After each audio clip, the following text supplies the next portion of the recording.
अस्सलाम वालेकुम क्लास 8। आज बेटा शॉर्ट क्वेश्चन है, बॉन्डिंग इलेक्ट्रॉन क्या होते हैं। The valence electron which are involve in a chemical bonding are termed as bonding electron. वो इलेक्ट्रॉन जो केमिकल बॉन्डिंग में हिस्सा लेते हों उनको हम बॉन्डिंग इलेक्ट्रॉन कहते हैं। ठीक है, फिर सुन लो, होते ये लास्ट शेल में ही है, लेकिन जो केमिकल बॉन्ड बनाने में अपने आप को इन्वॉल्व करते हों उन इलेक्ट्रॉन्स को क्या कहते हैं, बॉन्डिंग इलेक्ट्रॉन। तो इसका आंसर है यहाँ से लेकर यहाँ तक। वैसे ये हार्ड कॉपी पे भी मौजूद है, वहाँ से भी आप देख के कर सकते हो। इसके बाद शॉर्ट क्वेश्चन है कि केमिकल बॉन्ड की कितनी किस्में हैं।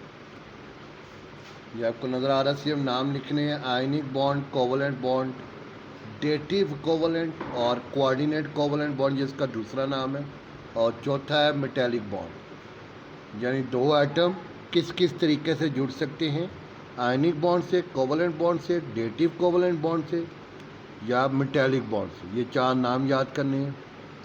इसके बाद लॉन्ग क्वेश्चन शुरू हो जाता है आयनिक बॉन्ड का। बेटा आयनिक बॉन्ड याद रखना हमेशा मेटल और नॉन मेटल के दरमियान बनता है।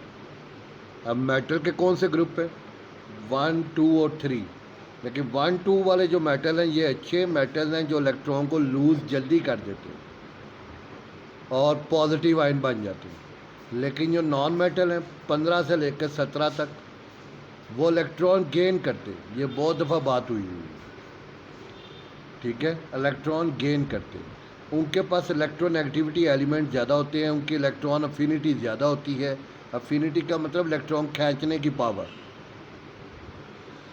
अगर एटम दो मुख्तलिफ ग्रुप से बिलोंग करें, एक मेटल और एक नॉन मेटल, और उनको आपस में रिएक्ट करवाया जाए तो जो केमिकल बॉन्ड बनता है उस केमिकल बॉन्ड को आयनिक बॉन्ड कहते हैं।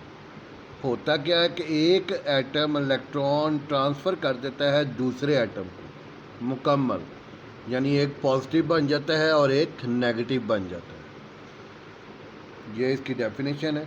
विच is form due to complete transfer of electron from one atom to another atom is called ionic bond. इसका क्वेश्चन है, write a detail note on ionic bond, explain with its example.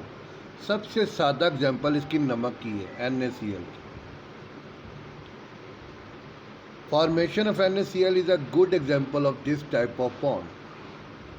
अब दो sodium लेंगे, दो electron निकलेंगे, दो chloride के साथ मिलेंगे, 2NaCl बन जाएगा। अब देखते हैं ये कैसे निकलते हैं। सोडियम का ताल्लुक है पहले ग्रुप से, इसका मतलब है इसने एक इलेक्ट्रॉन लूज़ करना है, तब इसका ऑक्टेट मुकम्मल हो जाना है। क्योंकि इसके पास है 11 इलेक्ट्रॉन, एक लूज़ कर दिया, बाकी रह गए 10। अगर इनकी कन्फिग्रेशन करें तो क्या आएगी, 2, 8। आखिरी शेल में कितने इलेक्ट्रॉन हो गए, 8। अब क्लोरीन का ताल्लुक स्टारवें ग्रुप से, इसके ऑटोमोस्ट शेल में 7 इलेक्ट्रॉन है, और ये एक इलेक्ट्रॉन लेकर अपना ऑक्टेट मुकम्मल कर लेता है। लेता किससे है, सोडियम से, और सोडियम बताते खुद मेटल है और क्लोरीन नॉन मेटल है। Sodium chloride is a simple compound. इसमें सोडियम का एटॉमिक नंबर 11 है, क्लोरीन का एटॉमिक नंबर 17 है। ये इनकी कन्फिग्रेशन बताई हुई है, 1s2 2s2 2p6 3s1। ये इलेक्ट्रॉन जो है ना सर्कल किया हुआ ये निकलना है, ये बॉन्डिंग इलेक्ट्रॉन। ठीक है, ये निकलना है।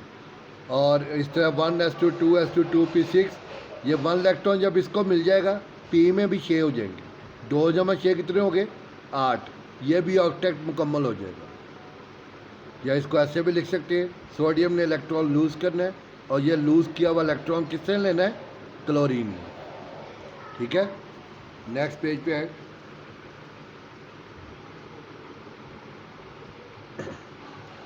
द फ्रेम इंडिकेट, वो जो फ्रेम बना हुआ है, वैलेंस शेल इलेक्ट्रॉन को इंडिकेट कर रहा है। सोडियम के पास 1 इलेक्ट्रॉन है, क्लोरीन के पास 7 इलेक्ट्रॉन है। सोडियम इलेक्ट्रो पॉजिटिव है, यानी उसे इलेक्ट्रॉन लूज़ करना है। क्लोरीन इलेक्ट्रॉन नेगेटिव है, यानी उसे इलेक्ट्रॉन गेन करना है। और जब लूज़ गेन करना तो कौन से आयन बनने, पॉजिटिव और नेगेटिव। और उसकी इलेक्ट्रॉनिक कन्फिग्रेशन कैसी हो जानी है, नोबल गैस की तरह।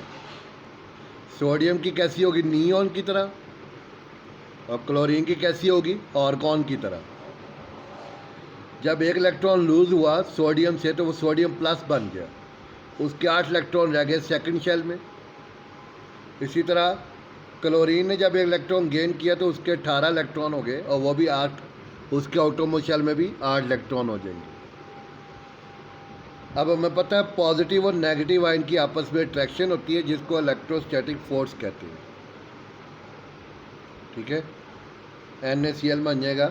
It is to be noted that, ये देखा गया कि वैलेंस शेल इलेक्ट्रॉन अपना हिस्सा डालते हैं, बाकी इलेक्ट्रॉन इन्वॉल्व नहीं होते।